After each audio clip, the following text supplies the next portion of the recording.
The second question is that. Your second question. A little louder, my son. A little louder. The second question is that why we hear that, and the Bible tells us that God created a man, and so we have a different nation here, population here. So now, why did God allow blacks to be suffer? Yes. Now I will explain that. I will explain that. You see, the creation is the creation of God. But mankind, he creates his own standards of judging. Like, for example, we are told by certain groups of churches that the black people of the earth are the children of Ham. You see, Noah, you heard the name Noah, after the flood. In the Genesis chapter 9 you read, Noah, after the flood, him and his 3 sons, Sam, Ham and Japheth, they started growing grapes. And from the fruit of the vine, they fermented the wine. And Noah drank too much. And he was lying naked. I'm reading this from the book of Genesis, chapter 9.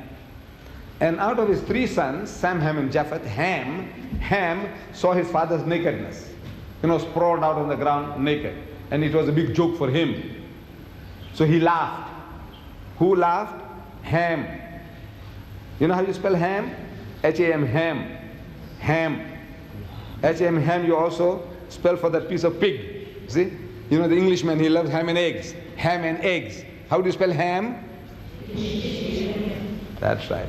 So this person's name was Ham, one of the sons of Noah. His name was Ham. And he saw his father's nakedness and he laughed. Big joke. The other 2 sons, they felt remorse, ashamed of the father's condition. So they took a piece of cloth and they walked backwards and they covered up the father. The father, in the meantime, he knew what was going on, but he was too dead drunk to do anything about it. But when he came into his senses, he began to curse. And you remember the curse? He said, "Cursed be Canaan, for a servant of servant thou shalt be unto thy brother." You attend Bible class, don't you? You remember this? "Cursed be Canaan, for a servant of servant thou shalt be unto thy brother." So they tell us in a system, they say that we black peoples of the earth are the children of Ham. That fellow who behaved like a pig, laughed at his father's nakedness. So as such, we are to become the hewers of wood and the drawers of water. So they want to see to it that you keep to your role. Your role is sweep the streets, carry the rubbish bin, work in the factories, whatever. This is your menial labor, that is your destiny. Now this is the invention of man. See, man's own invention. God didn't make you so.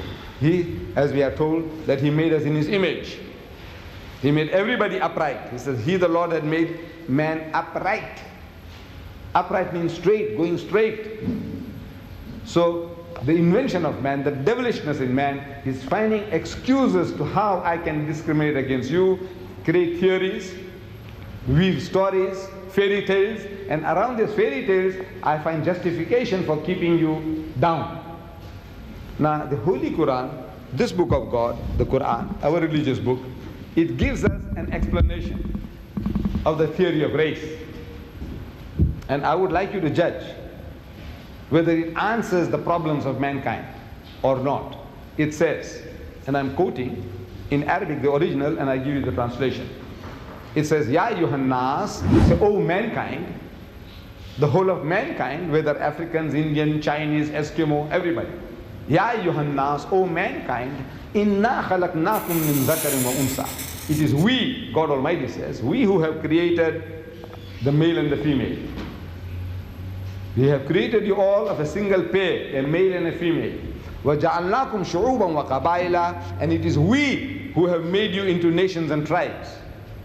What for?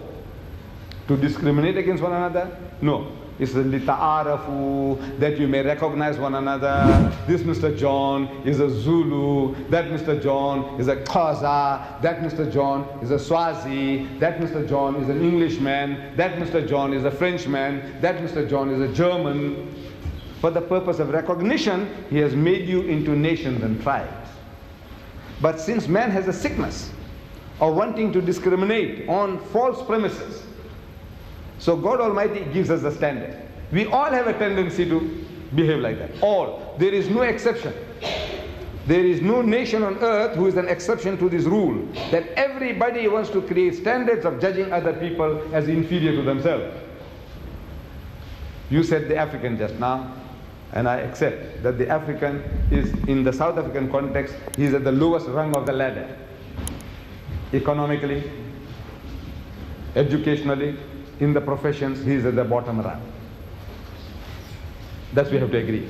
But now among the Africans, we have Zulus. I was questioning the students. I says, are you all Zulus? The majority were. Some said no, she is a Xhosa. Somebody said something Tswana. But now the majority of the people that are here in this institute are Zulus. Am I right? Right. Now ask the Zulu. Ask the Zulu, what is Zulu? Izulu. What does it mean? Izulu. The heavens. No? Izulu. You are the heavenly people. Izulu. Yes, that's in your mind. Izulu, we are the topmost people. Among the Africans, who is the greatest tribe? The warrior nation, the topmost nation. Your title, the name, your name of your race is also Zulu. Izulu. And what about the others? What do the Zulu say? Isilwane. Am I right? What does it say about the others? The Xhosa, the Swazi, the Tswana. What are they? Isilwane. No, this is the nature of man. Everybody. The Arab said, I'm the Arab, means we are the eloquent people, and the rest of the world is Ajam, meaning dumb. The Jew said, we are the children of God, and the rest of them are Gentiles. You know, Jews and Gentiles. What is Gentile? Means unclean, filthy, dirty people. All the rest of the world, uncircumcised, filthy, dirty people. This is the nature of man. Every human being on earth, whether he's an Indian, whether he's a European, whether he's an Englishman, he feels better than the German. The German feels he's better than the French, and the French feels he's better than the Italian. So this is the nature of man. So God Almighty, He gives us a standard.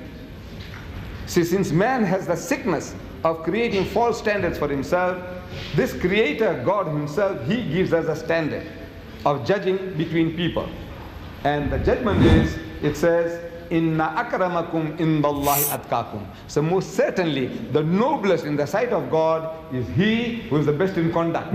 Not good or bad, not rich or poor, not black or white, but the best in conduct. If your behavior is better for mankind than mine, you are a better person.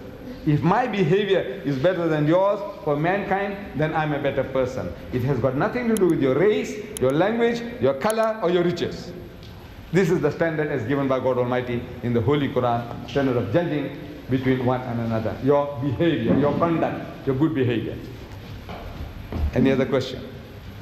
In a world still struggling with racism and division, Islam stands as a beacon of unity. Islam doesn't just preach equality, it actually puts it into practice, uniting people of all race under one creator, one ummah, one humanity. Is it in Salah, in Hajj? Islam unites us all under one umbrella of equal Islam and equal humanity. Islam's solution to racism isn't just an idea like in other religions. It's actually a lived reality, a system that has transformed hearts and societies. No superiority, no discrimination, only faith and character matters in the sight of Allah. You can see examples from how the Muslims perform their salah, their daily prayers, their hajj, the pilgrimage to Mecca. You can see the unity, the equality among all races in Islam. If you found this video inspiring, please kindly share it with others. Let's spread the truth about Islam's message of unity and equality. Thank you for watching. May we all embrace the beauty of unity in Islam. Until next time, stay blessed and stay united. Assalamu alaikum wa rahmatullahi wa barakatuh.